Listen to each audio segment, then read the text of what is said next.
Buen día tengan todos ustedes, bienvenidos a la sesión del día de hoy en la cual revisaremos el tema tórax y pared torácica.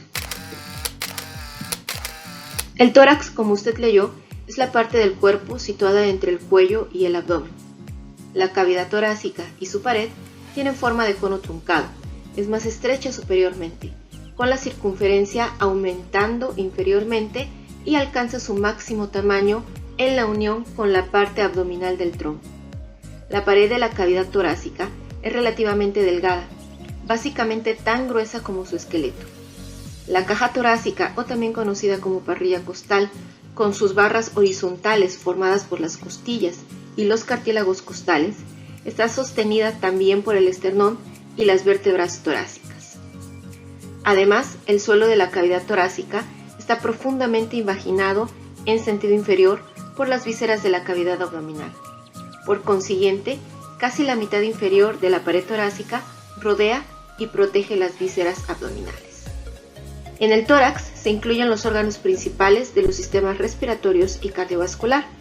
La cavidad torácica está dividida en tres grandes espacios: el compartimento central o mediastino, que aloja las vísceras torácicas, excepto los pulmones, y a cada lado las cavidades pulmonares derecha e izquierda, que alojan los pulmones. En cuanto a pared torácica, está formada por la caja torácica y los músculos que se extienden entre las costillas, así como la piel y el tejido subcutáneo, los músculos y fascias que cubren su cara anterolateral. La forma abovedada de la caja torácica le proporciona una rigidez notable, considerando el escaso peso de sus componentes, lo que permite proteger los órganos vitales del tórax y del abdomen, resistir las presiones negativas internas que se generan por el retroceso elástico de los pulmones y los movimientos de inspiración, proporcionar inserción para los miembros superiores y sostener su peso, y por último, proporcionar inserción a muchos de los músculos que mantienen la posición de los miembros superiores en relación con el tronco, así como a los músculos del abdomen, el cuello, el dorso y la respiración. Aunque la forma de la caja torácica proporciona rigidez, sus articulaciones y la delgadez y la flexibilidad de las costillas le permiten absorber muchos golpes y compresiones externas sin fracturarse y cambiar su forma para la respiración. Debido a que las estructuras internas más importantes del tórax, así como su suelo y paredes, están en constante movimiento, el tórax es una de las regiones más dinámicas del cuerpo. Para estudiar o entender el tórax hay que revisar el esqueleto de la pared torácica. El esqueleto del tórax forma la caja torácica osteocartilaginosa, que protege las vísceras torácicas y algunos órganos abdominales. El esqueleto del tórax incluye 12 pares de costillas y los cartílagos costales asociados, 12 vértebras torácicas con los discos intervertebrales interpuestos entre ellas y el esternón. Las costillas y los cartílagos costales forman la mayor parte de esta caja torácica. Ambos se identifican numéricamente desde el más superior hasta el más inferior. En cuanto a las costillas, son huesos planos y curvos que constituyen la mayor parte de la caja torácica. Son especialmente ligeras en cuanto a su peso y muy elásticas. Cada costilla posee un interior esponjoso que contiene la médula ósea productora de células sanguíneas. Y existen tres tipos de costillas: las costillas verdaderas, o también conocidas como vértebrocostales, que va de la primera a la séptima costilla y se unen directamente al esternón mediante sus propios cartílagos costales. Las segundas, costillas falsas o vértebrocondrales, abarcan de la octava a la novena costilla y en ocasiones la décima. Tienen cartílagos que se unen al de las costillas inmediatamente superior a ellas. De este modo, su conexión con el esternón es indirecta. Y por último, las costillas flotantes o libres, que corresponden a las costillas 11 y 12, y en ocasiones a la 10. Tienen cartílagos rudimentarios que nunca conectan ni directa ni indirectamente con el esternón. Por el contrario, terminan en la musculatura posterior del abdomen. En cuanto a las costillas típicas, que van de la tercera a la novena, poseen los siguientes componentes: una cabeza con forma de cuña y dos caras articulares separadas por la cresta de la cabeza de la costilla. Una cara se articula con su vértebra numéricamente correspondiente y la otra lo hace con la inmediatamente superior. Un cuello que conecta la cabeza con el cuerpo a nivel del tubérculo, un tubérculo en la unión del cuello y el cuerpo, y este tubérculo tiene una porción articular lisa para la articulación con el proceso transverso de la vértebra correspondiente, y una porción no articular rugosa para la inserción del ligamento costotransverso. Un cuerpo delgado, plano y curvo, especialmente en el ángulo de la costilla, donde la costilla gira de forma anterolateral.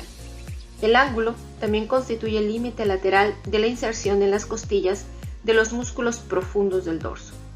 En la superficie interna cóncava del cuerpo hay un surco de la costilla, paralelo al borde inferior de la costilla, que protege en parte al nervio y a los vasos intercostales.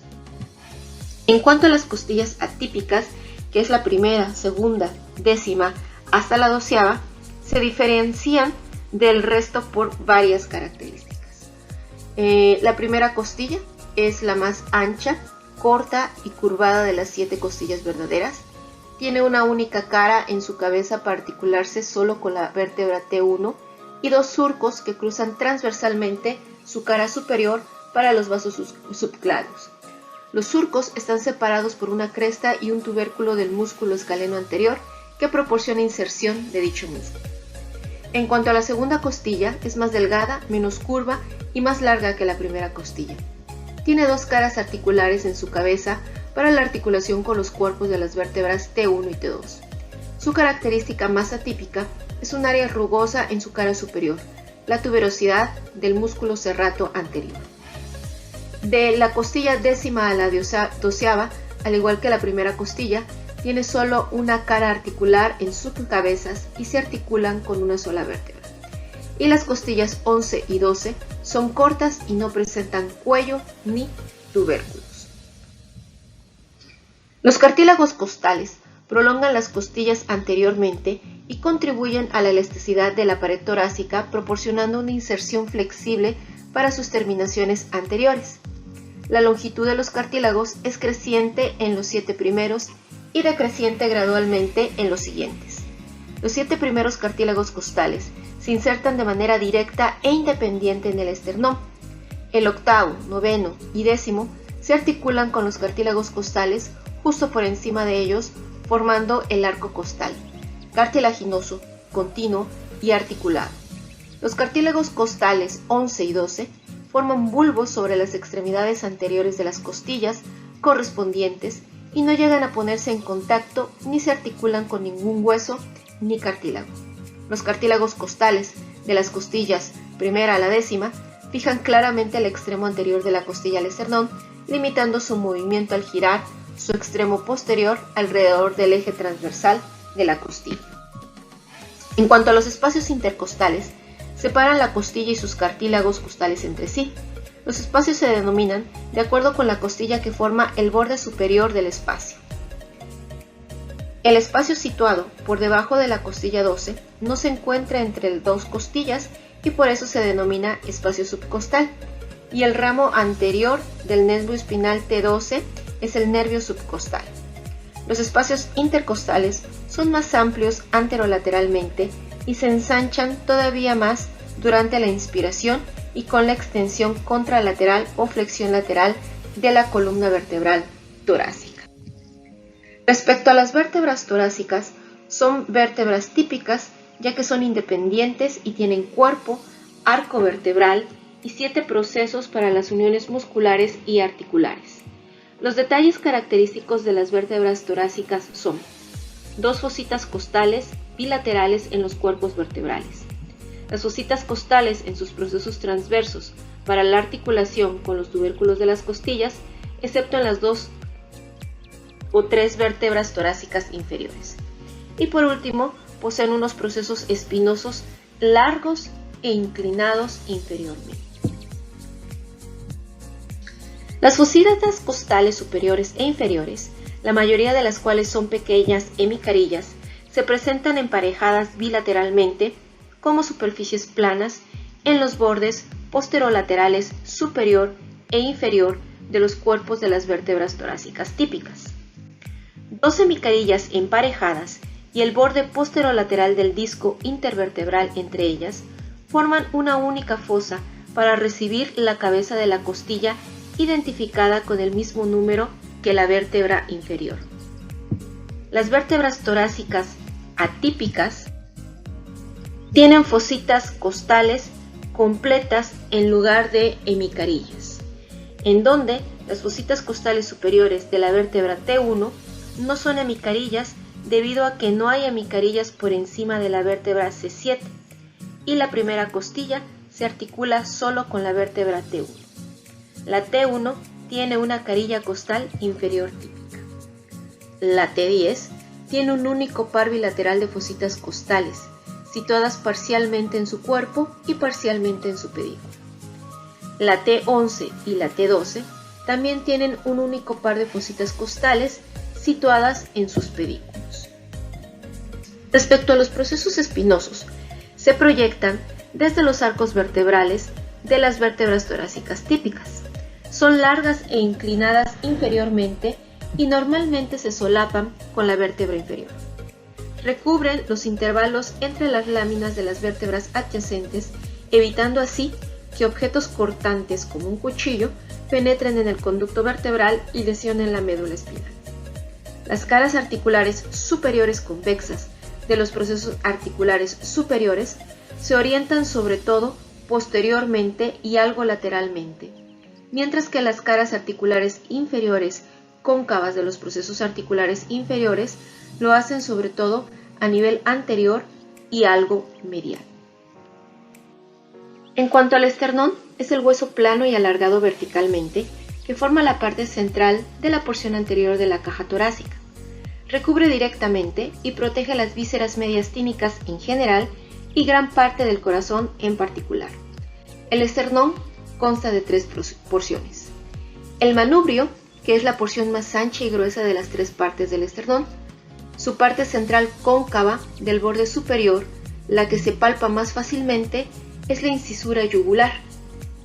La incisura se acentúa por los extremos mediales de las clavículas, las cuales son más grandes que las relativamente pequeñas incisuras claviculares del manubrio que las reciben, formando las articulaciones esternoclaviculares. Inferolateralmente a la incisura clavicular, el cartílago costal de la primera costilla está fuertemente unido al borde lateral del manubrio. El manubrio y el cuerpo del esternón se hallan en planos ligeramente diferentes superior e inferiormente a su unión, la articulación manubrio-esternal. Por lo tanto, su unión forma una proyección que se conoce como ángulo del esternón o de Lewis. En cuanto al cuerpo del esternón, es más largo, más estrecho, más delgado que el manubrio y está localizado a nivel de las vértebras T5 a T9. Su anchura es variable debido a sus bordes laterales festoneados por las cinsuras costales. La superficie anterior, casi plana del cuerpo del esternón, está marcada en los adultos por tres crestas transversales que representan las líneas de fusión de sus cuatro esternebras originalmente separadas. Por último, el proceso sifoides, la porción más pequeña y variable del esternón, es alargado y delgado. Su extremo inferior se encuentra a nivel de la vértebra T10. En las personas jóvenes, el proceso es cartilaginoso, pero en los adultos mayores, de 40 años, está más o menos osificado. En las personas ancianas, el proceso sifoides puede estar fusionado con el cuerpo del esternón. El proceso sifoides es un importante punto de referencia del plano medio debido a dos razones. Una, su unión con el cuerpo del esternón en la articulación sifoesternal que señala el límite inferior de la parte central de la cavidad torácica. La otra es que es un marcador de la línea media para el límite superior del hígado, el centro tendinoso del diafragma y el borde inferior del corazón. En cuanto a las aperturas torácicas, tenemos dos, como usted conoce, la apertura torácica superior e inferior respectivamente. La caja torácica proporciona una pared periférica completa pero está abierta superiormente e inferiormente como comentamos. La apertura superior, mucho más pequeña, es un lugar de paso que permite la comunicación con el cuello y los miembros superiores. La apertura inferior, más grande, proporciona el origen del diafragma. En cuanto a la apertura torácica superior, se encuentra limitada posteriormente por la vértebra T1, cuyo cuerpo protruye anteriormente en la apertura. Lateralmente por el primer par de costillas y sus cartílagos costales. Anteriormente por el borde superior del manubrio.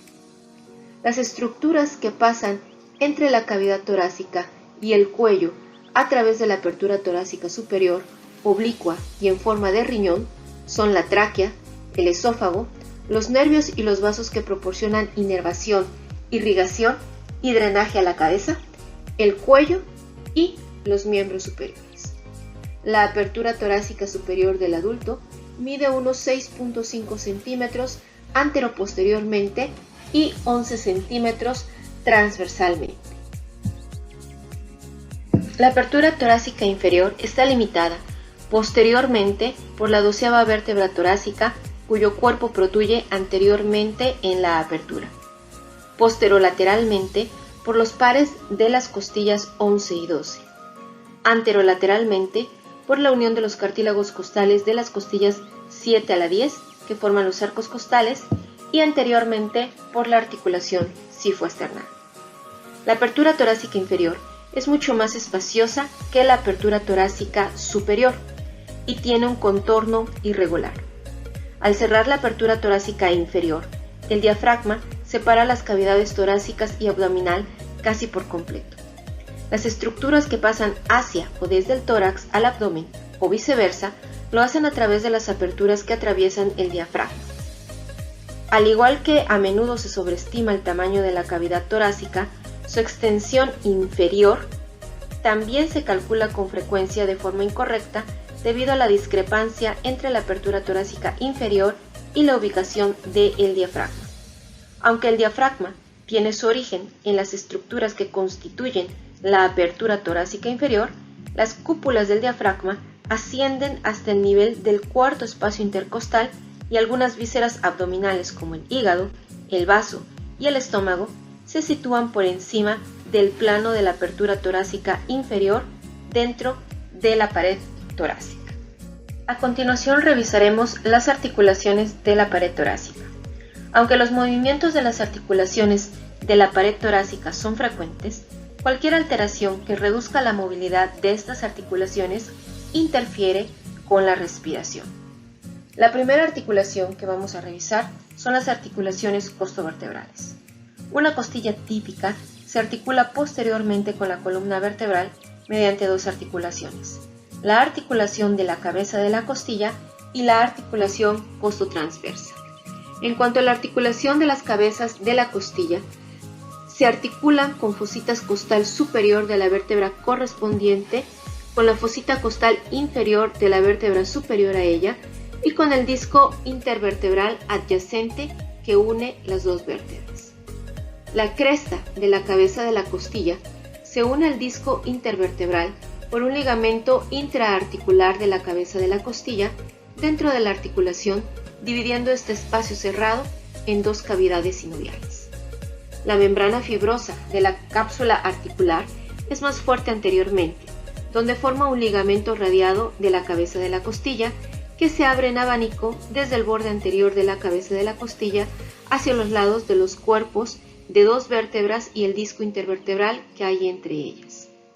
Las cabezas de las costillas se unen tan estrechamente a los cuerpos vertebrales que solo permiten leves movimientos de deslizamiento en las carillas alrededor del ligamento intraarticular de las articulaciones de la cabeza de las costillas. Sin embargo, incluso estos leves movimientos pueden producir un desplazamiento relativamente grande del extremo distal de una costilla. En cuanto a las otras articulaciones pertenecientes a las costovertebrales, es decir, las articulaciones costotransversas, existen abundantes ligamentos laterales a las porciones posteriores de las vértebras que refuerzan estas articulaciones y limitan sus movimientos, pues solo poseen unas finas cápsulas articulares. El ligamento costotransverso, que pasa desde el cuello de la costilla hasta el proceso transverso. El ligamento costotransverso lateral, que pasa desde el tubérculo de la costilla hasta el vértice del proceso transverso y fortalecen las caras anterior y posterior de la articulación. El ligamento costotransverso superior, que es una banda ancha que une la cresta del cuello de la costilla al proceso transverso superior a ella. La apertura que se forma entre este ligamento y las vértebras permiten el paso del nervio espinal y de las ramas posterior de la arteria intercostal.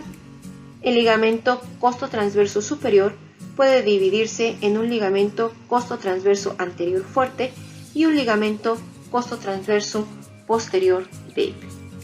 Los fuertes ligamentos costotransversos que unen estas articulaciones limitan sus movimientos a un leve deslizamiento. Como resultado, se produce una rotación alrededor de un eje transversal en su mayor parte que atraviesa el ligamento intraarticular y la cabeza y el cuello de la costilla.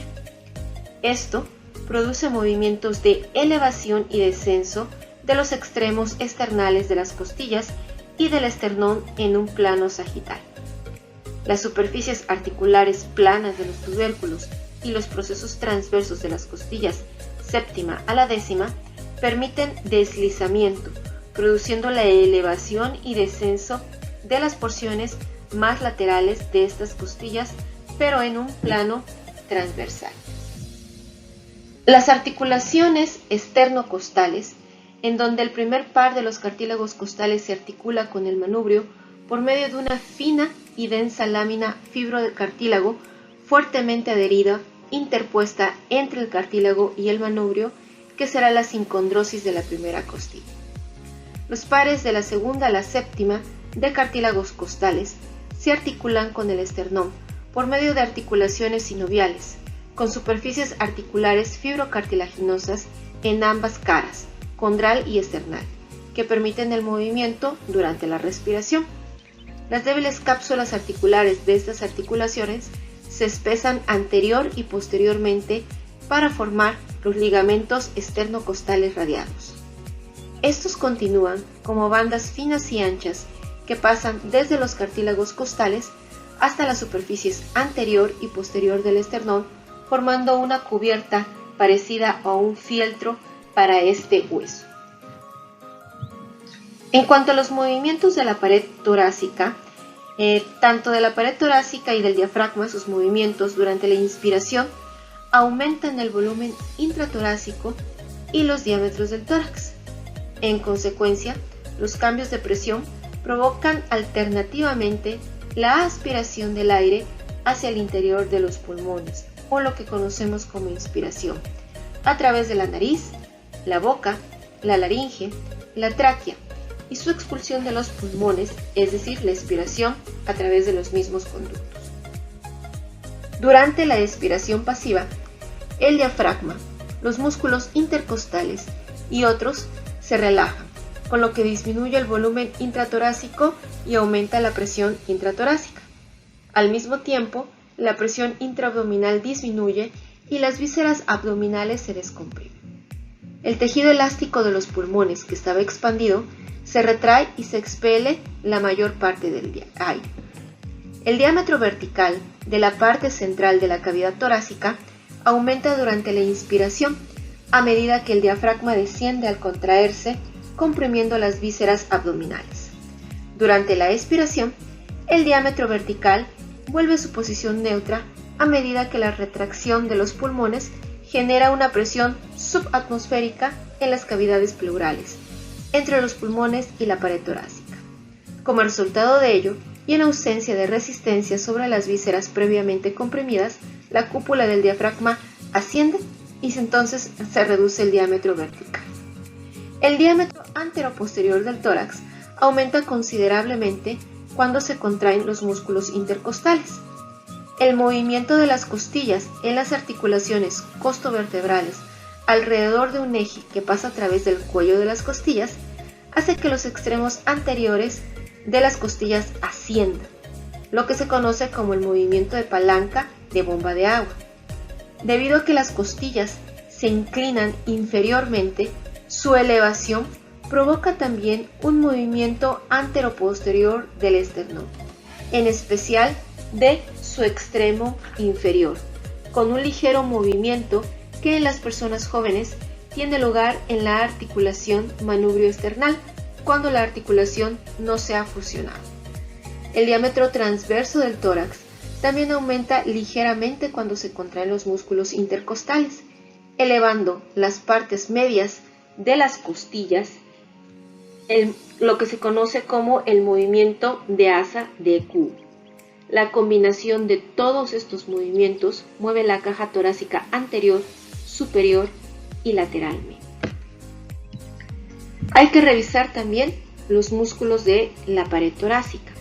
Algunos músculos que están insertados en la caja torácica o que la cubren están implicados fundamentalmente en acciones sobre otras regiones anatómicas. Los músculos axioapendiculares se extienden desde la caja torácica hasta los huesos del miembro superior. Los músculos axiopendiculares actúan sobre todo en los miembros superiores, pero varios de ellos, como el pectoral mayor, el pectoral menor y la porción inferior del serrato anterior, también pueden ejercer como músculos accesorios de la respiración, ayudando a elevar las costillas para expandir la cavidad torácica cuando la inspiración es profunda y forzada. Los músculos escalenos, que descienden desde las vértebras del cuello hasta la primera y segunda costilla, actúan principalmente sobre la columna vertebral. Sin embargo, también actúan como músculos accesorios de la respiración, fijando estas costillas y permitiendo que los músculos que unen las costillas situadas por debajo sean más eficaces para elevar las costillas inferiores durante una inspiración forzada. Los verdaderos músculos de la pared torácica son los serratos posteriores, los elevadores de la costilla, los intercostales, los subcostales y los transversos del tórax. Los músculos serratos posteriores, que se han considerado tradicionalmente músculos inspiratorios, aunque esta función no está respaldada por electromiografía ni por cualquier otra evidencia, según sus inserciones y disposición, el serrato posterior superior se decía que elevaba las 4 costillas superiores, aumentando el diámetro anteroposterior del tórax y elevando el esternón. Según sus inserciones y disposición, se afirmaba que el serrato posterior inferior descendía las costillas inferiores, evitando que el diafragma las arrastrase hacia arriba. Pero estudios recientes podrían indicar que no tienen precisamente una función motora. En lugar de eso, podrían tener una función propioceptiva. Estos músculos, en particular el serrato posterior superior, han sido implicados como fuente de dolor crónico en las fibromialgias. Los músculos elevadores de las costillas son 12 músculos en forma de abanico que elevan las costillas, aunque su papel en la inspiración normal, si es que tiene alguno, no está claro. Pueden participar en el movimiento vertebral o la propiocepción. Los músculos intercostales ocupan los espacios intercostales. La capa superficial está formada por los intercostales externos y la capa interna por los intercostales internos. Si vamos revisando cada uno de estos músculos intercostales, hablaremos primero de los intercostales externos, que son 11 pares. Ocupan los espacios intercostales desde los tubérculos de las costillas posteriormente hasta las uniones costocondrales en sentido anterior. Anteriormente, las fibras musculares son reemplazadas por las membranas intercostales externas. Cada músculo se inserta superiormente en el borde inferior de la costilla que tiene por encima e inferiormente con el borde superior de la costilla que tiene por debajo. Estos músculos se continúan inferiormente con los músculos oblicuos externos en la pared anterolateral del abdomen. Los intercostales externos son más activos durante la inspiración. En cuanto a los músculos intercostales internos, discurren profunda y perpendicularmente a los intercostales externos. Sus fibras discurren a nivel inferoposterior desde el suelo de los surcos costales hasta los bordes superiores de las costillas inferiores a ellos. Los intercostales internos se insertan en los cuerpos de las costillas y sus cartílagos costales, alcanzando anteriormente el esternón y posteriormente el ángulo de las costillas. Entre las costillas posteriormente, medial a los ángulos, los intercostales internos son sustituidos por membranas intercostales internas. Estos intercostales internos, más débiles que los músculos intercostales externos, son más activos durante la expiración, especialmente sus porciones interóseas. Y por último de estos, los músculos íntimos son similares a los internos y son en esencia sus porciones más profundas. Estos están separados de los intercostales internos por los vasos y los nervios intercostales. Estos músculos se extienden entre las superficies internas de las costillas adyacentes y ocupan la parte más lateral de los espacios intercostales. Es probable, aunque no está establecido, que sus acciones sean las mismas que las de los músculos intercostales internos. También tenemos que revisar los músculos subcostales, que tienen forma y tamaños variables y normalmente solo están bien desarrollados en la pared torácica inferior. Los músculos transversos del tórax constan de 4 o 5 tiras que irradian superolateralmente desde la cara posterior de la porción inferior del esternón. Los músculos transversos del tórax se continúan inferiormente con los músculos transversos del abdomen en la pared anterolateral del cuerpo. Estos músculos parecen tener una débil función expiratoria y también pueden proporcionar información propioceptiva. Aunque los intercostales externos e internos son activos durante la inspiración y expiración, la mayor parte de su actividad es isométrica.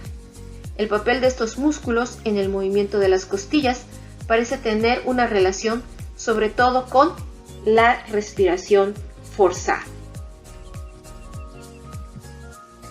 Esta tabla, la tabla 4.2 también, si ustedes la revisaron, indica los músculos que hemos señalado previamente con la inserción superior, su inserción inferior, la inervación de cada uno de ellos y la acción principal, por lo que los invitamos a que también puedan revisar este cuadro. El diafragma, que también está incluido dentro de esta lista de músculos, es una pared compartida. Aunque tiene funciones relacionadas con ambos compartimentos del tronco, su función más importante y vital es la de ser el músculo principal de la inspiración. En cuanto a fascias, nos habla de dos, no sin antes marcarnos que cada parte de la fascia profunda se denomina según el músculo que reviste o las estructuras a las cuales está unida. Por consiguiente, una gran porción de la fascia profunda que recubre la pared torácica anterior se denomina fascia pectoral, por su relación con los músculos pectorales mayores.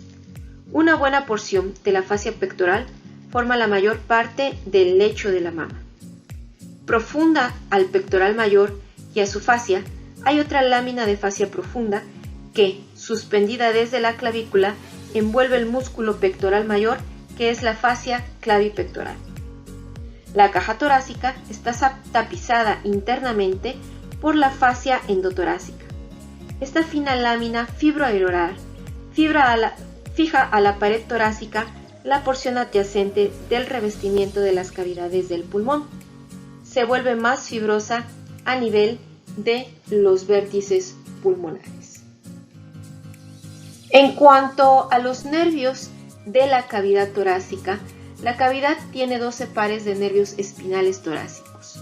En cuanto salen de los forámenes u orificios intervertebrales, se dividen en ramos anterior y posterior.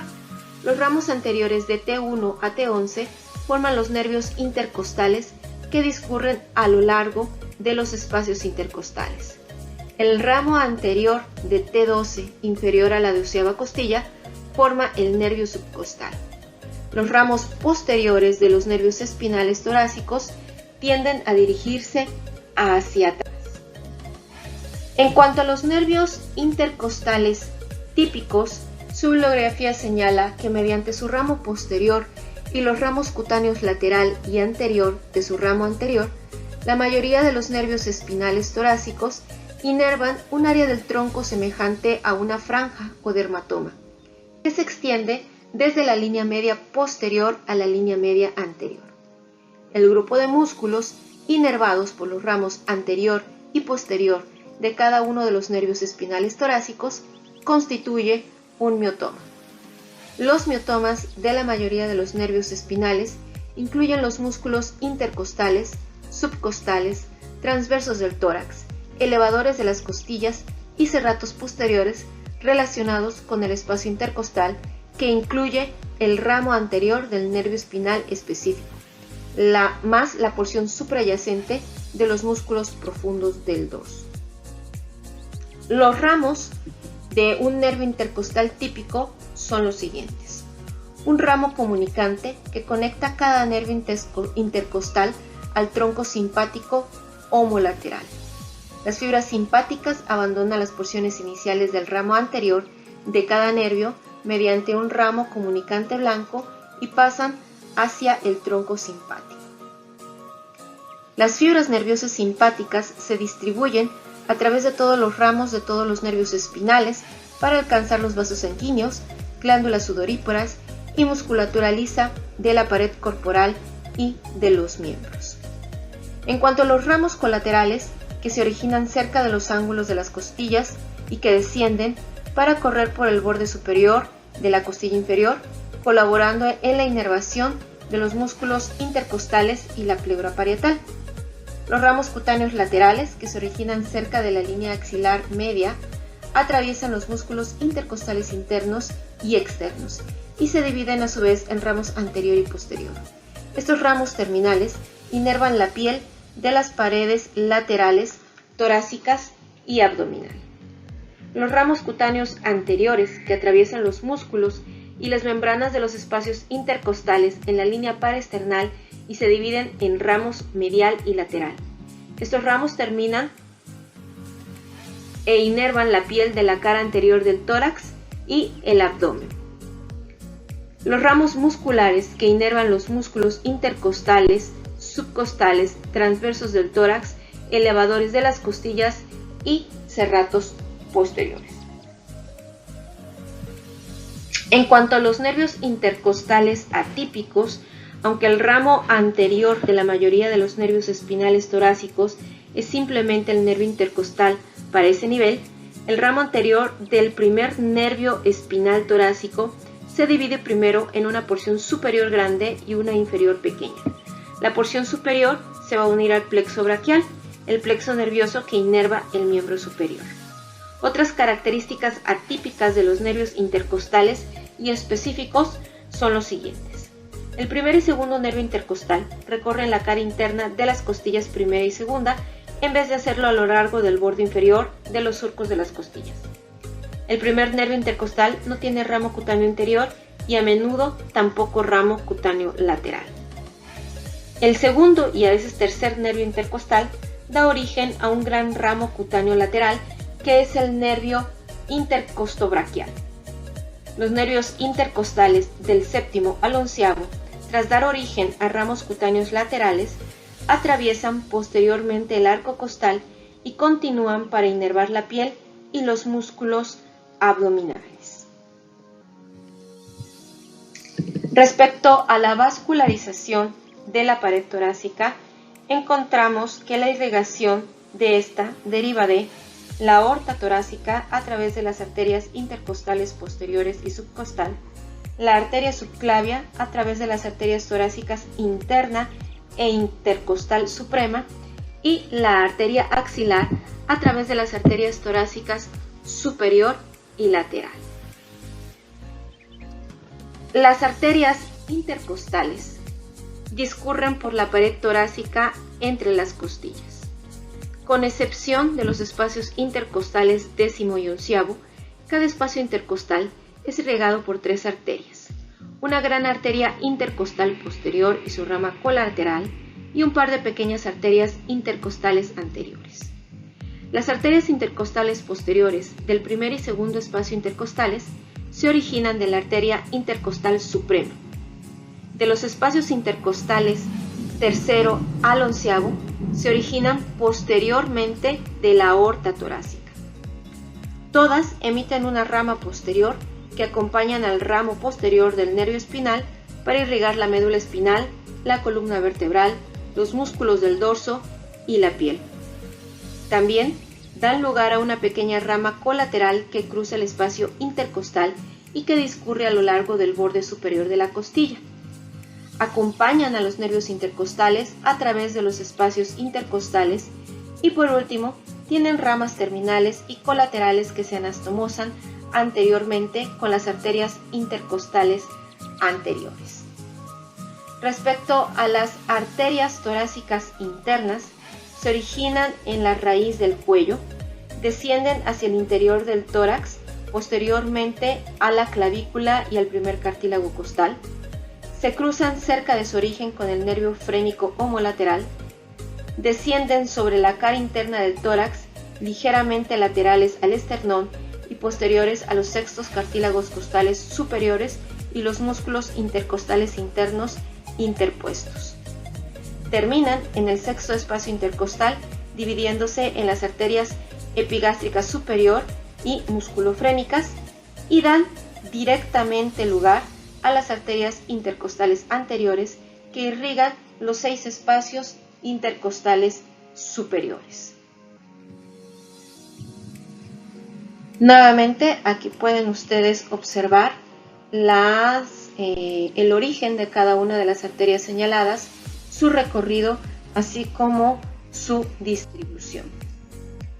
En cuanto a las venas de la pared torácica, ya para ir concluyendo, estas venas intercostales acompañan a las arterias y a los nervios intercostales y se sitúan más superiores en los surcos de las costillas. A cada lado hay 11 venas intercostales posteriores y una vena subcostal.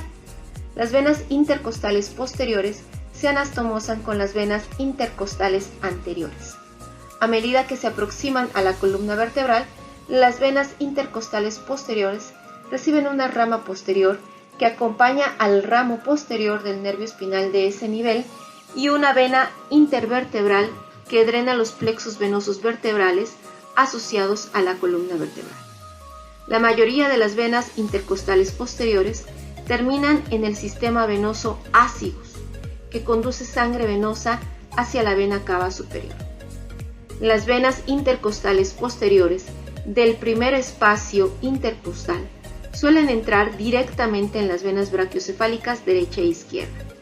Las venas intercostales posteriores de los espacios intercostales segundo y tercero y algunas veces el cuarto se unen formando un tronco, que es la vena intercostal superior.